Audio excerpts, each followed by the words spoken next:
जय मसीह की। परमेश्वर का धन्यवाद हो अच्छे दिन के लिए। परमेश्वर भला है और उसकी करुणा सदा की है।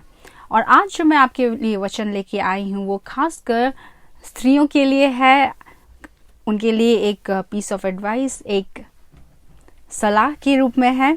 और आइए हम लोग 10 बातों को देखेंगे जो एक स्त्री अपने जीवन में जब लाती है तो परमेश्वर का आशीष उनके जीवन में होता है और एक बड़ा काम होता है। सबसे पहला है वो परमेश्वर का भय मानती है।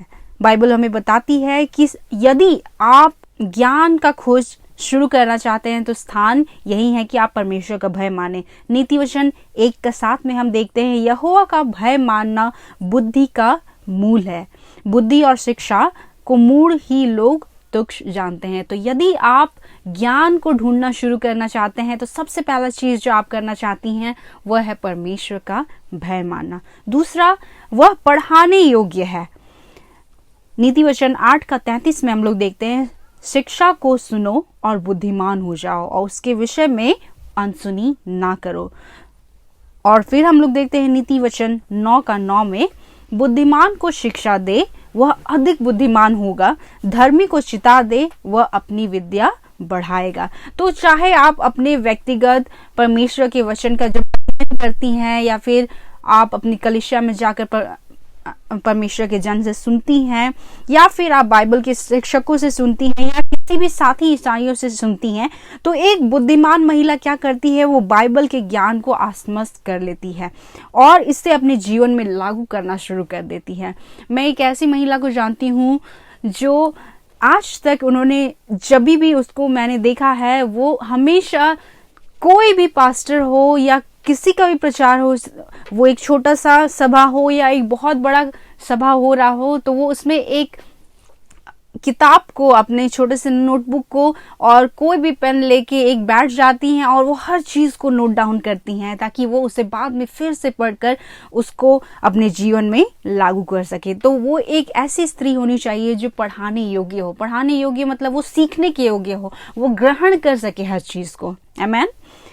तीसरा चीज हम लोग जो देखते हैं वो अपने मुंह पर नियंत्रण रखती है, वो कम बोलती है। नीति वचन फिर से हम लोग देखेंगे उसका 10:19 में कहता है, या बाइबल कहती है जहां बहुत बातें होती हैं वहां अपराध भी होता है, परंतु जो अपने मुंह को बंद रखता है वह बुद्धि से काम करता है। तो हम यह भी चाहते हैं कि जब हम बोले, हम अपनी वाणी को जब बोले तो वह लाभदायक होनी चाहिए, वह दूसरों को उत्साहित करने वाली होनी चाहिए, प्रोत्साहन देने वाली होनी चाहिए। आप जब अपने मुंह से किसी शब्द को निकालते हैं तो वो दूसरों को आशीष देना चाहिए और किसी का नाश नहीं होना चाहिए उसमें। और देखते हैं हम लोग नीति वचन 15:2 में लिखा है बुद्धिमान ज्ञान का ठीक बखान करते हैं परंतु मूर्खों के मुंह से मूर्खता उबल आती है।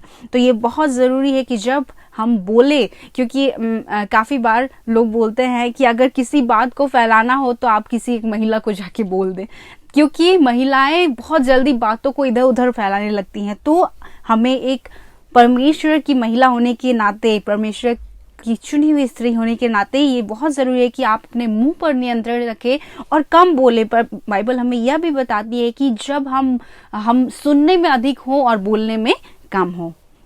चौथा बात जो है वो यह है कि वह दोस्तों के चयन में सावधानी बरतती है। तो आप जब अपने दोस्तों को चुने, देखिए यहाँ नीति वचन उसका 13:20 में क्या लिखा हुआ है, जो बुद्धिमानों की संगति करता है वह बुद्धिमान ठहरता है परंतु मूर्खों का साथी नष्ट हो जाता है। तो ये बहुत जरूरी है कि जब आप अपने लिए दोस्तों को चुने, ऐसे बहुत सारे लोग हैं आपके आसपास जिससे आप बातें करती हैं, बहुत सारी बातों को करती हैं, आप उनके लिए प्रार्थना करती हैं, ये अच्छा है। लेकिन आप अपने लिए जब किसी साथी को चुने जिससे आप बात करती हैं, कलीसिया में भी आप ऐसे दोस्तों को बनाएं जो आपके लिए प्रार्थना करे, जो आपको प्रोत्साहित करे, जो आपके परमेश्वर, आपके जीवन को, आपके आत्मिक जीवन को बढ़ाए और परमेश्वर के वचन में आपको बढ़ाते जाए। तो आपको ये जरूरी भी है कि आप अपने कलीसिया में, क्योंकि आपके पास एक ऐसा साथी होना चाहिए जो मुसीबत के वक्त आपके लिए खड़ा हो। और बाइबल हमें दोस्तों के बारे में भी बताती है। तो आपका संगति किससे पहचाना जाता है कि आप कैसे इंसान हैं, वो आपकी संगति से पहचाना जाता है। तो ये एक बुद्धिमान स्त्री का पहचान है कि वह अपने दोस्तों का चयन सावधानी से बरतती है। पांचवा जो है वह यह है कि वह अन्य बुद्धिमान लोगों की सलाह लेती है। तो काफी बार हमें लगता है कि हम जो कुछ भी काम करते हैं हम खुद ही में अपने नजर में ऊंचे ठहरते हैं या फिर हम अपने नजर में ही बुद्धिमान ठहरते हैं, लेकिन यहाँ ये जरूरी है कि आप किसी भी परिस्थिति में रहे, कैसे भी निश्चित स्थिति को कैसे संभाले, तो आप प्रार्थना में परमेश्वर को सबसे पहले तलाशिए और जो उचित है, जैसे लोग बुद्धिमान लोग जो उस परिस्थितियों से गुजर चुके हैं उनसे सलाह लीजिए। देखिए बाइबल यहाँ हमें क्या बताती है, नीति वचन 1:5 में, बुद्धिमान सुनेगा और विद्या बढ़ाएगा और समझदार मनुष्य बुद्धिमान युक्ति को प्राप्त करेगा। नीति वचन 12:15 में हम देखते हैं, मूर्ख की चाल उसकी दृष्टि में तो ठीक होती है परंतु जो सम्मति को मानता है वह बुद्धिमान है। तो ये एक बुद्धिमान स्त्री की बहुत बड़ी पहचान है कि वो हमेशा चीजों को भांपती है और हमेशा हर चीजों को सलाह लेकर करती है। सलाह लेना, आपको लोगों से भी सलाह लेना है और सबसे पहले परमेश्वर से सलाह लेना है। आमीन। छठा चीज जो हम देखते हैं वह पाप से खिंचाव से डरती है, वह पाप के खिंचाव से डरती है और उससे दूर रहती है। यहाँ नीति वचन 14:16 में हम लोग देखते हैं, बुद्धिमान डर कर बुराई से हटता है परंतु मूर्ख ढीठ होकर निडर रहता है। तो ये बहुत जरूरी है कि आप अपनी कमजोरियों को पहचानिए और पहचानने के बाद अपने आप को उन स्थितियों से दूर रखिए जहां आप पाप करने में बढ़ सकते हैं। इसलिए परमेश्वर का वचन कहता है कि आप निरंतर प्रार्थना में लगे रहिए कि आप पाप में ना पड़े, पाप में ना गिरे और किसी तरह का जो पाप आपके जीवन में आ सकता है, परीक्षाएं जो आपके जीवन में आ सकती है, उनसे आप दूर रहे। तो काफी बार हम लोग ऐसा करते हैं, हमें लगता है कि हम हर सिचुएशंस को हैंडल कर लेंगे, कोई भी परिस्थिति है उसको हम देख लेंगे, लेकिन परमेश्वर का वचन कहता है कि बुद्धिमान क्या करता है, डर कर बुराई से हटता है। तो ऐसा नहीं है कि आप उस पाप से डर रहे हैं लेकिन आप उस पाप में गिरने से डर रहे हैं। तो ये जरूरी है कि आप जैसे ही बुराई को देखें आप वहां से पीछे हट जाएं। आमीन। उसके बाद हम लोग देखते हैं सातवां, वह यह है कि वह अपने हृदय का मार्गदर्शन करती हैं। हे मेरे पुत्र, ये नीति वचन 23:19 में लिखा है, हे मेरे पुत्र तू सुनकर बुद्धिमान हो और अपना मन सुमार्ग में सीधा चला। तो एक बुद्धिमान स्त्री क्या करती है, वो अपनी स्नेह की रक्षा करती है, वो अपने मन की रक्षा करती है और अपने गतिविधियों पर वह नजर रखती है ताकि उसके पास प्रभु की चीजों के लिए समय हो और उसका ध्यान दुनिया की चीजों से हटकर वो प्रभु की चीजों में केंद्रित हो पाए। तो महिलाओं के रूप में हमारे लिए यह बुद्धिमानी है कि सांसारिकता को अपने व्यक्तिगत जीवन और घरों में घुसने से रोके और इसके लिए अपनी दिशा निर्देशित करें। हमें हर चीज में एकदम क्लियर कट होना चाहिए कि ये चीजें हमारे लिए सही हैं, ये चीजें गलत हैं। हमारा बाउंड्री होना चाहिए, एक सीमा होनी चाहिए जहां तक हम आगे बढ़े। आमीन।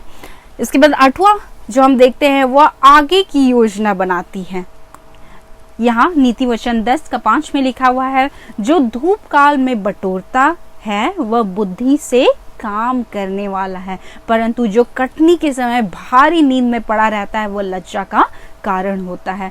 और हम लोग नीति वचन 31 में एक भली स्त्री और बुद्धिमान भली पत्नी के बारे में जो देखते हैं उसमें हम लोग कई ऐसी बातों को देखते हैं कि एक महिला के रूप में हमारे जीवन में वो होना चाहिए और हम लोग ऐसी चीजों को अपने आप को उस तरह से तैयार कर सकते हैं। उन लोगों के लिए, उन स्त्रियों के लिए जो अभी तक जिनका विवाह नहीं हुआ है, तो आप अपने आप को उस भली पत्नी के रूप में परमेश्वर से प्रार्थना करके अपने आप को तैयार कर सकती हैं। आमीन।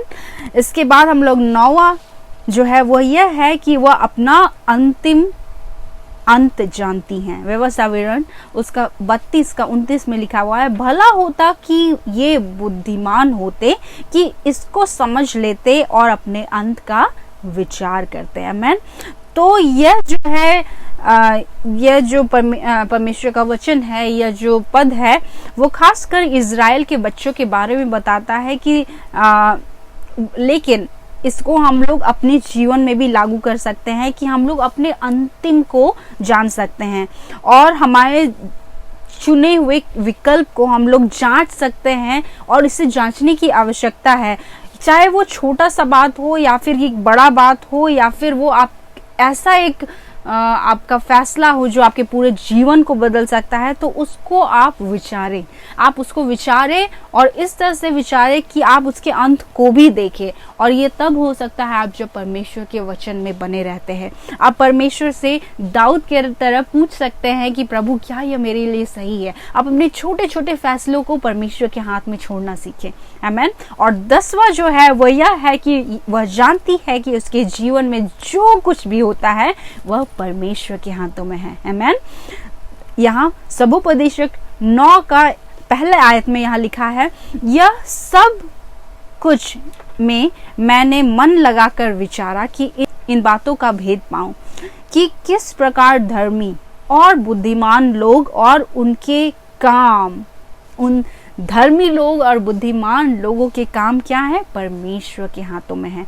तो ये जो वचन हमें मिलता है सबोपदेशक का, वो इस पूरे दुनिया का सबसे बुद्धिमान व्यक्ति जो था सोलोमन की ओर से है, वो उसे अपना अनुस्मारक बना सकते हैं और इसको हम अपने जीवन की प्रत्येक घटना में इसे लागू कर सकते हैं और जान सकते हैं।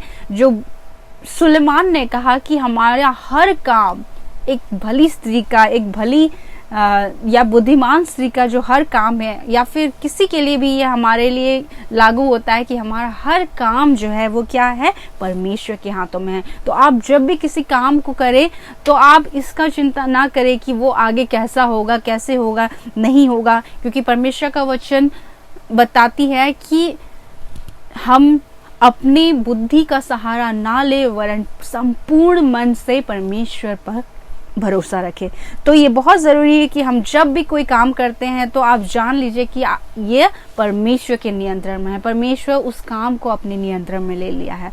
तो ये 10 बातें थी जो मैं आपके साथ बांटना चाहती थी, जो परमेश्वर ने मुझे पिछले दिनों में सिखाया कि एक बुद्धिमान स्त्री, ये बहुत ज़रूरी है कि हमारा बुद्धि का शुरुआत ही कहाँ से होता है, परमेश्वर के भय मानने से होता है। आमीन।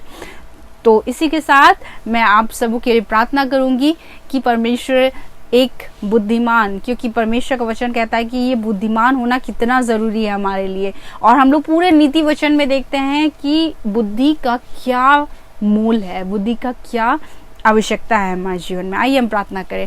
प्यारे पिता, हम धन्यवाद करते हैं उन सभी दर्शकों के लिए पिता जो इस वचन को देख रहे हैं। आज आपका वचन जो पिता हम सुन रहे हैं, हमें तो बुद्धि और ज्ञान से भर पिता। आपका वचन याकूब उसका 1:5 में कहता है, जिन्हें बुद्धि की घटी हो पिता वो आपसे मांगे जो उदारता से देता है। पिता, आज हम चाहते हैं कि आप उस बुद्धि को हमारे जीवन में उंडेल दे पिता, उस बुद्धि को से हमें भर दे पिता, ताकि हम जो काम करें पिता उस बात का स्मरण करके करें कि आप हर चीजों को नियंत्रण में रखते हैं, आप हर चीजों के अंत को जानते हैं पिता। और हम अपने छोटे और बड़े जीवन के हर काम में, हर हिस्से में पिता आपको प्रभुत्व करने दे और आपकी सहायता और मदद से करने पाए पिता। आपके हाथों में सौंपते हैं यीशु के नाम में, आमीन। परमेश्वर का धन्यवाद हो। आप सबको जय मसीह की।